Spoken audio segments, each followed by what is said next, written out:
Mainit na usapin ngayon sa ating bansa ang franchise renewal ng ABS CBN na nakatakdang mag-expire ngayong March 30, 2020. Kasama sa prangkisa na ito ay ang lahat ng sangay ng broadcast media at entertainment ng ABS CBN, maparadyo man o telebisyon. Nakabinbin na sa mababang kapulungan ng kamera ang franchise bill ng ABS CBN noon pa ang mga nakarang taon. Sa ngayon, ang ABS CBN renewal of franchise bill ay may status na freeze sa House of Representatives.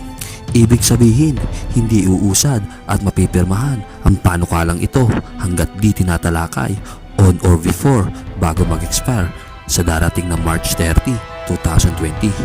Kung magkagayon man at tuluyang magsara ang ABS-CBN, libo-libong empleyado nito ang maapektuhan, kabilang ang mga artista, broadcaster at lahat ng mga staff na nagtatrabaho dito. Nagsimula ang pagharang sa ABS-CBN franchise renewal noong matapos manalo ni Duterte bilang Pangulo ng ating bansa noong nakaraang 2016 presidential election, nang sabihin nito na hindi niya hayaang marinyo ang prangkisa ng ABS-CBN sa kadahilanang hindi in-air ng ABS-CBN ang kanyang election ads. Sa halip ay paulit-ulit na pinalabas ng ABS-CBN ang isang election ad ng mga bata na laban at paninira sa pagmumura ni Duterte na pinondohan ng mainit na kalaban ni Duterte na si Antonio Trillanes.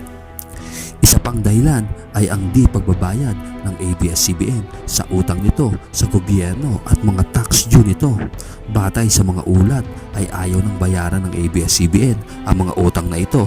Ano ba ang mga utang na ito? Ito ang loans ng ABS-CBN sa DBP na bangkong pagmamayari ng gobyerno. Ang utang na ito ay umabot na sa 1.67 billion pesos. Bakit naman ayaw bayaran ng ABS-CBN? Ayon sa firm na Lopez Holdings Corp na nagmamayari sa ABS-CBN Corporation ay wala naman daw silang utang sa gobyerno. Ang Lopez Holding Corporation ay pagmamayari ng pamilya Lopez na nagmamayari sa ABS-CBN at may malaking shareholdings sa iba pang malalaking korporasyon ng power, property at telecommunication. Ayon sa article na nailathala ng Philippine Daily Inquirer noong November 7, 2011, ang utang ng mga korporasyon na napapaloob sa Lopez Group na umabot sa 1.6 billion pesos ay na-written off na ng DBP na nangangahulugan na dineklara na hindi nababayaran at masisingil, kumbaga sa accounting, close na sa kanilang libro. Dagdag pa ni Pangulong Duterte ang mga fake news na nilalabas ng ABS-CBN upang bilugin, lokohin at hikayatin ang publiko na magalit sa ating gobyerno ngayon. Neto lamang February 10, 2020, nag-file ng co-warrant of petition sa Supreme Court si Solicitor General Jose Calita. Nasasaad sa co-warrant na ito ang unlawful exercise ng ABS-CBN na kung saan ay nag-o-offer sila ng paid broadcast ng walang pahintulot ng gobyerno. Ito ang paniningil nila sa kanilang KBO channel bago mo mapanood ang mga palabas dito. At isa pa ay pagpapahintulot ng ABS-CBN na magmay-ari ng shares of stock ang isang dayuhan sa kanilang corporation. At kamakailan lamang ay sumagot naman ang ABS-CBN sa pamamagitan ng paglalabas ng mga statement sa kanilang mga social media platform.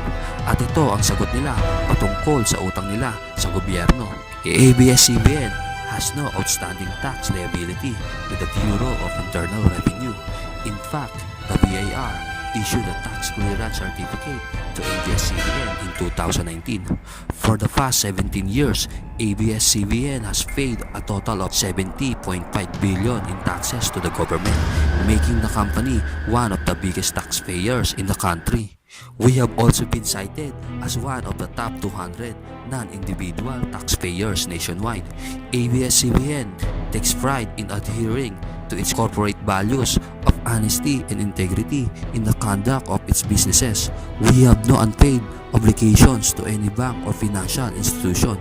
We remain grateful for the opportunity to make a meaningful contribution to the nation, whether through the services we offer to the people or by paying our taxes to the government. At ito naman ang sagot nila patungkol sa co-warrant of petition.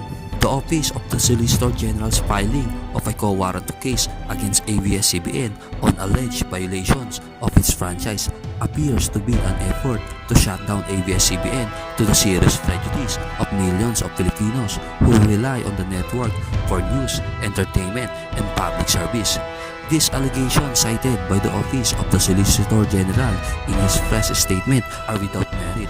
ABS CBN complies with all the pertinent laws governing its franchise and has secured all necessary government and regulatory approvals for its business operations. All our broadcast offerings, including KBO, have received the necessary government and regulatory approvals and are not prohibited by our franchise. ABS CBN Holdings Philippine Deposit Receipts or PDRs were evaluated and approved by the Securities and Exchange Commission and the Philippine Stock Exchange prior to its public offering. These are the same instruments used by other broadcast companies to raise capital for the improvement of services. The ownership of ABS CBN in ABS CBN Convergence was undertaken under the same law and structures that have been utilized by other telecommunications companies. These are transferred that are approved under the Public Telecommunications Policy Act and are fully compliant with law. We reiterate that everything we do is in accordance with the law. We did not violate the law. This case appears to be an attempt to deprive Filipinos of the services of ABS-CBN. KBO remains one of the cheapest forms of entertainment that we can provide to the public. The capital we have raised from the PDRs has enabled us to provide services to nearly 90% of the Philippines and to our OFWs all over the world. Our work with ABS-CBN Convergence supports the government policy of finding ways to bring down the cost of internet access. The Senate, the House of Representatives, and the Executive Branch have assured the public that our franchise will be allowed to go through the proper renewal process in a fair manner. To that end, the filing of the co-warranty case is ill-timed given that Congress has already resumed its session. We remain committed to our mission to serve the Filipino people, especially at this time when millions of Filipinos rely on our services in delivering information such as the 2019 NCOB ARD, the developments in the Middle East, and updates on Taal volcano situation as they relate to our countrymen. At ito naman ang statement nila patungkol sa kanilang franchise renewal. ABS-CBN Corporation's franchise to operate and maintain television and radio broadcasting stations will expire in 2020. ABS-CBN opted for an early renewal application in September 2014 and went through the normal legislative process, but due to time constraints, ABS-CBN later decided to withdraw the application with the intent of seeking the renewal in the 17th Congress. Claims that the franchise will not be extended are purely speculative. For the franchise renewal, we believe that our government will uphold the ideals of democracy, including the rights to freedom of speech and expression. ABS-CBN is committed to be in public service by providing news and information that matter to the Filipino as we have been doing for the past decades. Sa ngayon, kabi-kabila naman ang suporta ng mga artista, hindi lamang ng mga taga-ABS-CBN, kundi pati na rin ang mga artista sa kabilang station. Sa ngayon, hindi pa rin dinididig ng Kamara ang franchise bill ng ABS-CBN. Ito naman ang sabi ni House Speaker Alan Peter Cayetano. Bakit sinasabi kong hindi ito urgent?